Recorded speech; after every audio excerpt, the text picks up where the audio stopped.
And I guess with that, we could switch over to the national polling, and I'd like to hear both of your thoughts on the debate as well. But to sort of set the stage, going into last night, we saw Joe Biden sort of continuing his upward trajectory.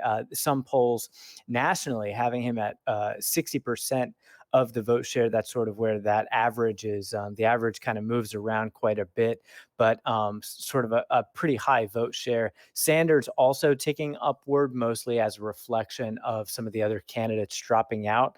But I think the piece that we really want to pay attention to here is that separation. The distance between those lines is growing. And again, this just seems like a race that's pretty much over. I guess the question I'll ask both of you, Scott, maybe if you want to take it first, is did Bernie do enough last night in the debate to maybe pivot the conversation? I mean, he's for sure behind in the delegate count in the polling. Did he do enough last night to maybe to start something fresh as we hit maybe the No, back nine?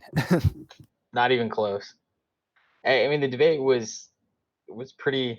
It wasn't compelling. It was two old guys yelling at each other, and not answering each other's questions. And people lost interest, I would imagine, because they're thinking about other things.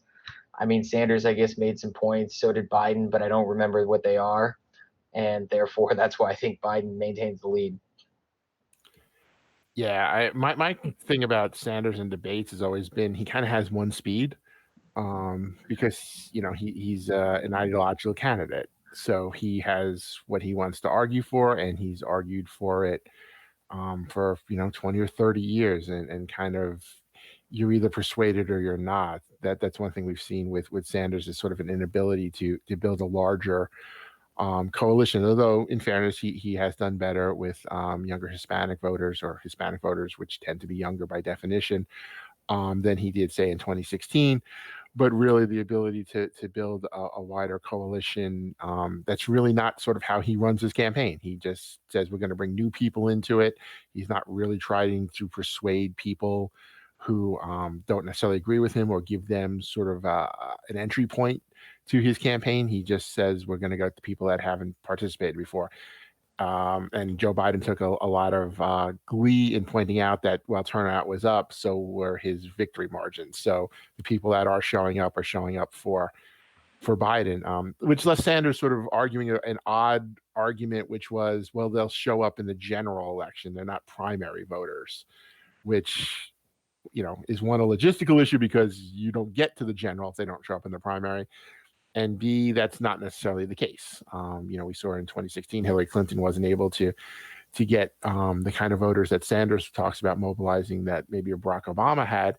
So the idea that they would necessarily show up just isn't necessarily a given. And certainly, unless you get out of the primary, it just doesn't matter. So no, I don't think anything changed after last night. It was kind of an odd dynamic, as Scott said, just sort of a lot of yelling. There was two parts to the debate, I think. The first part was talking about coronavirus, where Biden was very much more the executive in waiting. Well, again, Sanders has one speed. He had the ideological argument.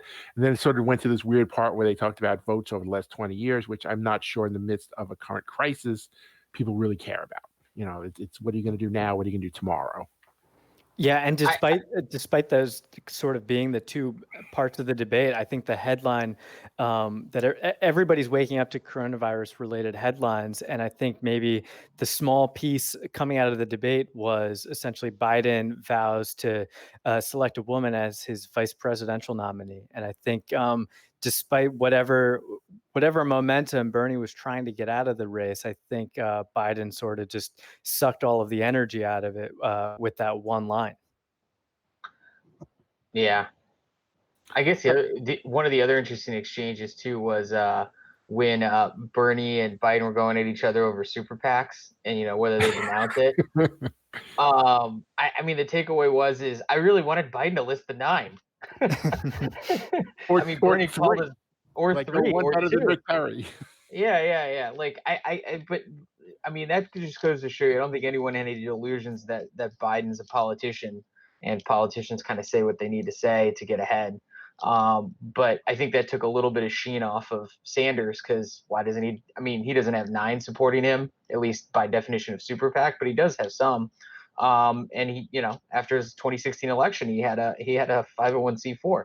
So, as ideologically pure as Bernie is, I think that was pretty interesting that, he went on the offensive and Biden shot back and Bernie didn't have an answer.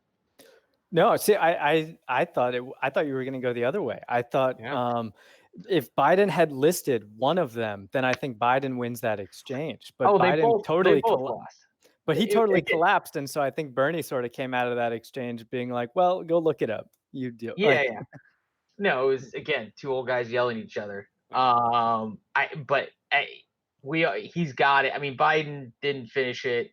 Sanders didn't necessarily convince me. I don't know. It's both these guys just can't finish an argument. I think one thing that it did remind people of is people had questions about Joe Biden up until 16 days ago. That's how long ago South Carolina was. There were a lot of questions about him, right? And whether or not he was the right person to do it. And then the chips sort of fell into place that, yes, it's going to be Biden. But there were, realistic questions about his ability to prosecute a campaign and to do things. And I don't think those questions went away. I think Mike Bloomberg went away, which is sort of how we got to the point we are. So I do think there were some signs in there that, we don't know obviously how coronavirus and the economic fallout is going to play come November.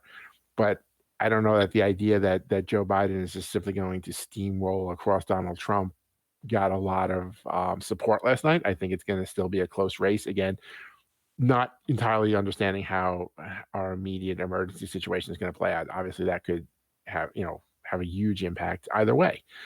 But yeah, I think maybe some people were reminded that, yes, Biden did well compared to maybe how people feared he was. But I think there were still some weaknesses that a non-Democratic candidate would have the opportunity to exploit. And, we know one thing about Donald Trump is he's not shy about exploiting anything or making some things up to exploit. So I think it's going to be a really interesting race, especially in these uncertain times.